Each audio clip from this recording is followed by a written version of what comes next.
Everybody, today on the Writers Room, new school meets old school as we talk about motivating yourself to finish your script. Just some tips and tricks to help you get your script, whether it's a commercial or a feature or a short, tips to get that out the door, off the page, and into production.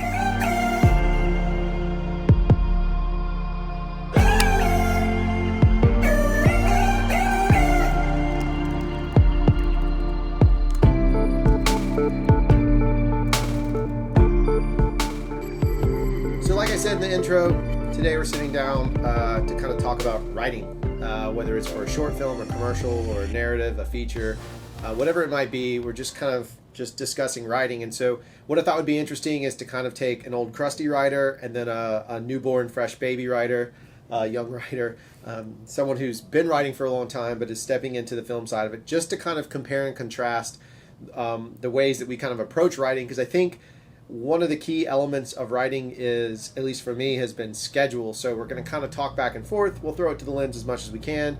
But we just want to talk back and forth about writing in that capacity. So if you don't know Dawson, that's not his real name, but that's what we call him.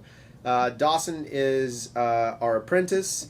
He is fantastic. He has written some really cool stuff. He has a writing credit on Heirloom. He did a fantastic job putting that script together based on some story notes and some stuff that we worked on. And then I've seen and read some of his other bits, and solid kid, good at what he does. So there you go. There's I almost said David. Whoops. Secret identity revealed. Yeah, Batman, Bruce. Yeah. Anyway, so we just want to sit down and talk about. So for you, what is your writing process in general like? I'll just get specific. Like when you go to write something, what is your process about going about writing? Because I think that's kind of important. Or have you found a process for yourself yet? Well, it's like as far as coming up with ideas, it always starts as like a really small detail of a story that I like, and then I just keep expounding on that, and start fleshing out characters, what their motives are, and how it all goes back to something tiny that's not really like a plot point, but something like, for a while I was working on a story where a group of people are trying to rob a house because it has gold doorknobs, and that was just because I'd heard that someone who had paid to have gold doorknobs put on their house. And I was like, oh, well, that's really interesting. So what if that's the objective of their break-in? But as far as sitting down and writing, it's the complete opposite. It's starting with an outline or just notes like, this should happen at the beginning. We meet X and O character and so on. And you kind of break it down. Now, do you have, in terms of that's your approach, but do you have in terms of a process, do you find a regularity element versus a non-regularity element? So, for example, I'll carve it out for you. I wrote in the exact same seat every single day for about a year and a half, and it was this outside this door here, and I would just sit right out there. I would have my coffee. At the time, I had little cigars, like little backwood cigars. I'd have my coffee and cigars, and from 8 a.m. until 10 a.m., because that's my creative window, and we'll talk about how you can find that for yourself here in a second, but I found that was my creative window, and I would write for 2 hours, nonstop. Whether it was good, bad, or shittle, I would sit there and write it, and just write. And that was like the general process, like not going into how I developed the story element, but do you have any kind of process like that? Is yours more sporadic? Have you had a window of time where you would carve out writing time for yourself and found more effective or less effective approach? I mean, when I sit down and I'm actually like physically like writing and trying to put stuff to the page, it's definitely like early in the morning, like usually like between like 5 to 7 or 8, and just kind of being alone, getting up and using all that first burst of energy in the morning, and then usually here at the office. And then the rest of the time it's kind of just like daydreaming to myself, making notes, kind of putting together like little scenes or ideas that connect and help sort of fix the continuity of what I've like physically put down that's readable and presentable. Good. I mean, that's the same kind of vibe. I have these big versions and I have little versions of Moleskins. I don't think I have any more in here right now, but of my small ones. But I literally carry a pen, even a cheap piece of crap pen, even though this one's kind of funny. It's Dr. Lance Hughes Proctology. Turn your head and cough. These are all like Seinfeld references.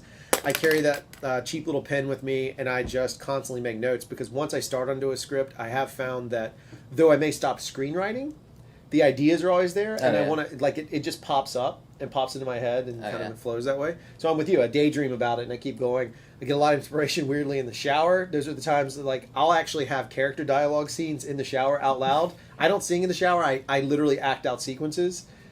That's terrible. I can see But that it's the stand truth. at one end and the other go back and forth. Yeah, it's like Gollum from Lord of the Rings when they Yeah. did those crosscuts. It's like that kind of vibe. Yeah, exactly. That's how I picture it. But that's how I approach it as well. And I think the important part is, so yours is in the morning as well. Yeah. So ways to identify that window is like for you, you've clearly, you're kind of an early riser anyway, right? Naturally. Yeah. Yeah. What you got to find is you got to find the window of time in which you most connect, and that's when just look for a pattern. So the best way to identify that pattern that I've learned over time and years of writing is that I just sit down and write. And it used to be I would write in the afternoons, and I noticed I would struggle a little more in the afternoon. So like that 3 to 5 window, let's say, I would get work done, but I might crank away and bang out 7 solid pages in that 2-hour window. I'd get through 7 solid pages in screenplay format in that window. But then I would start writing in the mornings because my schedule changed and I had kids and my life changed. And I was always more like sparked up in the mornings, but I wanted to give that time to my clients. But what I found out was that my clients get the same energy level from me no matter what, because there's money changing hands and I'm motivated. Yeah. So what I found is in the morning, I was sharper, quicker, and that burst of energy, like you brought up, really kicked up. So once I started writing regularly, I would compare those, and what I found was I'm more effective in the mornings. So it was just by doing it on a basic level. So the challenge and encouragement is to take 30 days. Give yourself a 30-day challenge where you write every day for 30 days. And in the first week, write whenever you want and see how you do. And then in the second week, start modifying that slightly and carving out times and windows when you feel mentally strong. And by the third week, hopefully you found one. And by the fourth week, just check your result against yourself. Like, is your hypothesis correct? And what I found for me was that morning window, 2 hours. And I limit myself to 2 hours for a reason, for me, that I think is important, is that I always want to leave myself hanging on the story so that I come back. Oh, yeah. Because when I finish a script, I'm kind of bummed, because when I'm done with the story, Yeah, now I you're want to on go to top. the next one, Yeah. but that one still needs some love too. So you know what I mean? Yeah. Well, I feel too in the morning, like by the time you get to the afternoon, you have to gone like through your day, or if you have like family or like work, whatever you Right. need to do. So you're bogged down with like the rest of you're like, oh, what do I have to do the rest of my day? Instead of in the morning, you wake up and you have all that time just to yourself. Right. And it's a focused energy thing for Yeah. me.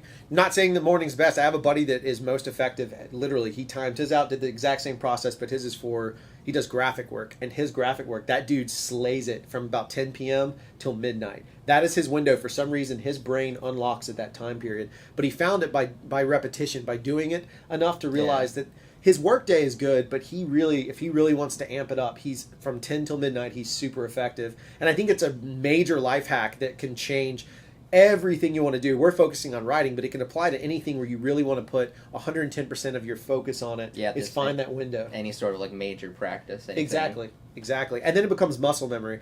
All right, so you work from an outline scenario. Can you approach how you do your outline? Like, how do you go about doing an outline? So you have the idea. So let's use your doorknobs concept. Okay. And we'll just riff on it, right? So you take, because it's a cool idea, actually. Yeah. It's really good. I'm going to steal it. Now that you've said on camera, it all belongs to me. So, all right, Copyright, craft show. Copyright craft show. Hashtag Baby Seal Troll Force. So you have your idea that someone has a house with golden doorknobs. Yeah. Right? So where do you go from there? Like, how's your outline on that process start? Do you think about characters? Is there a moral objective you go after? What is your approach as a writer? Well, I would take it as more like, all right, so there's an idea. So there's a house with like gold doorknobs, and it's like, okay, well, what if it's people that are trying to rob it for that, and they're not trying to rob it for money or like artifacts or anything else, and it's that. And then it goes into, like I said, like I really think a lot about like continuity. It's like, so how did they hear about it? Who are these people? What are their needs? Why do they want to steal it? And then it's going further into that with each character and their circumstance and how it leads up to that point in the story. So would you say your approach is you approach the character first instead of the arc? Is that how you kind of do it? Yeah, I believe so. Just because the way I would think about it, and you said it well, like thinking about why each of them is involved in whatever scenario. Right. That kind of later for me justifies how that like scenario comes into play together. Which makes sense. So it's a character approach as opposed to... So mine's a little bit different. Yeah. Which is interesting. That's a cool contrast. So my approach, if I were doing the golden doorknob scenario, the characters would be secondary for me. Yeah. And the first approach would be is I work out, in my mind, I like to do a beat sheet. And so I follow a formula. And I'm not saying that formulaic writing is not important or bad or good or better. I'm just saying that for me, knowing my structure, I like a certain formula that I like to flow through, which is I create a beat sheet of moments, events that I want to have happen. So like, okay, these characters are going to rob the house, and I'll go through that and I'll build it out. I use a little tool to help me do that. It's called Contour. I'll post it in the links. It's $30 or $40. I can't remember. But it's very formula driven. Now, I just use that as a template, and then I go way off formula. You know that. I'm crazy.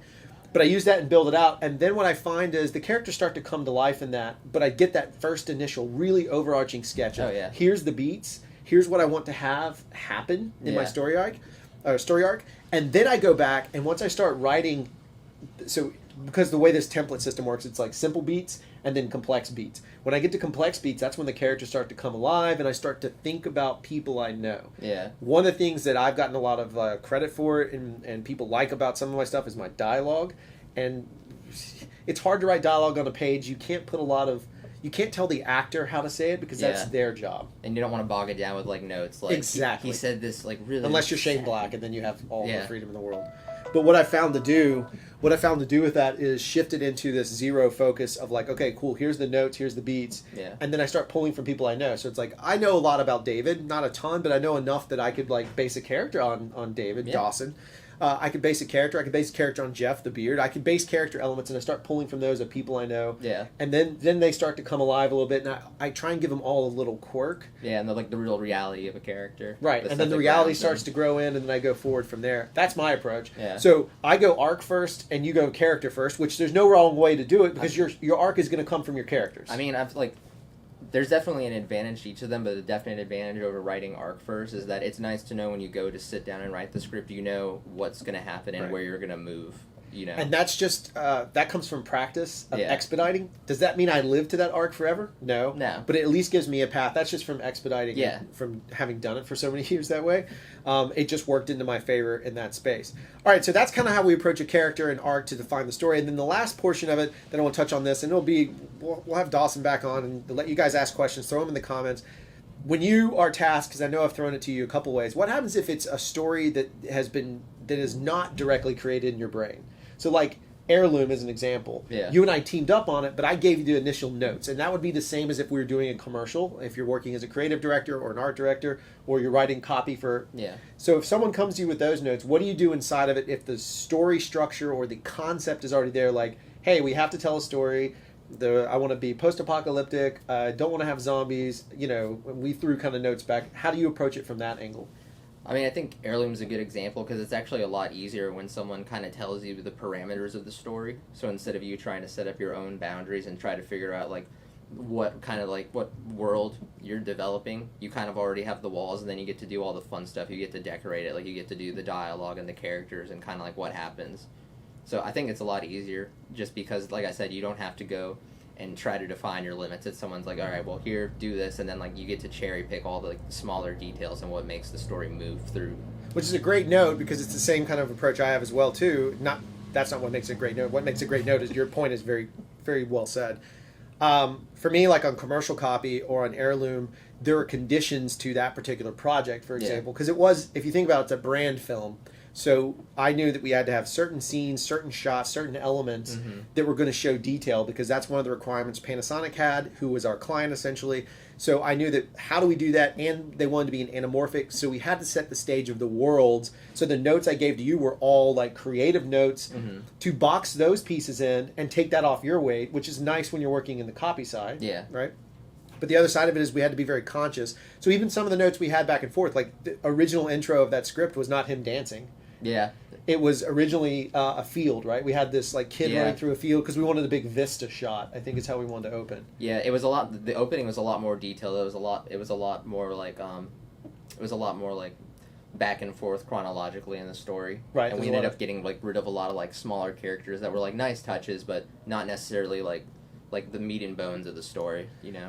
Right, because on commercial projects, sometimes you don't get to explore the full narrative piece, so we had to pull it back in to make it tight for what we need to do, both financially, meaning for the budget, and for the goal, the objective of the piece, and for the narrative of the story. So it's a little tricky in the commercial space that you have to juggle all three of these elements, or four of these elements, if you really bring in outside influence, but you're constantly moving them around. And I think we probably did 10 or 15 revisions, just tweaking little things, but we would tweak, write, rewrite. And then Dawson came in and did some fantastic dialogue work, and we tweaked it. The VO, for example, was not necessarily... Was it always there? Yeah, the VO was there for... Okay. Yeah, it was always there. But it got longer the more we cut out at the beginning with, like, showing the family and stuff. Right. But, so the VO at the beginning got longer just because we needed straight exposition. Right, and we had to cram it in there, and that's the approach we took. We had a very short timetable, just like a commercial. It was a quick turnaround. We hammered on it for a long time, and that's how we did it.